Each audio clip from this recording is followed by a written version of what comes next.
¿Qué hacer en Valencia este fin de semana? Aquí te dejo algunos de los mejores planes para hacer este finde.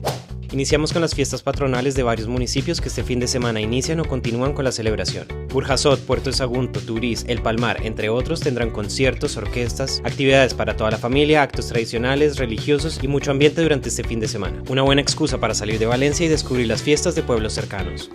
Este fin de semana tendremos conciertos en Aldaya. El sábado 1 de agosto a las 23 horas llegará la Nit Shove. A la misma hora actuarán Scorcia Band y De Extremo, en la Plaza de la Constitución. Además, el domingo 2 continuará la fiesta con el Cinturó Shove Fest.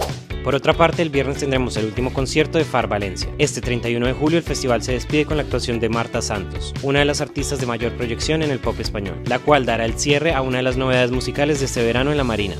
Además, este fin de semana llega el Insomnia Fest. La Marina de Valencia volverá a llenarse de música electrónica los días 1 y 2 de agosto con la segunda edición de este festival, el cual reunirá DJs, escenarios y un gran ambiente para los amantes de la electrónica.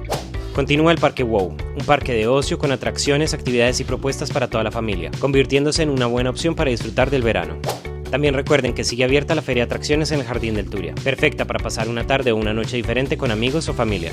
Este domingo llega el Día de la Danza Tradicional Valenciana, que llenará de música y bailes tradicionales la Plaza de la Reina, una oportunidad para disfrutar del folclore y las raíces valencianas en pleno centro de la ciudad. Y si prefieres un plan más tranquilo, este viernes 31 a las 19 horas regresan los conciertos gratuitos de la Escuela Berkeley, en la Ciudad de las Artes, una oportunidad para disfrutar de la música en directo y al aire libre, con el talento de sus estudiantes de más de 40 países. Y para terminar, recuerden que las piscinas municipales siguen siendo uno de los mejores planes del verano. Además, este viernes en la piscina del Parque del Oeste se celebrará la Noche de Circo, combinando el baño nocturno con espectáculos para disfrutar de una velada diferente.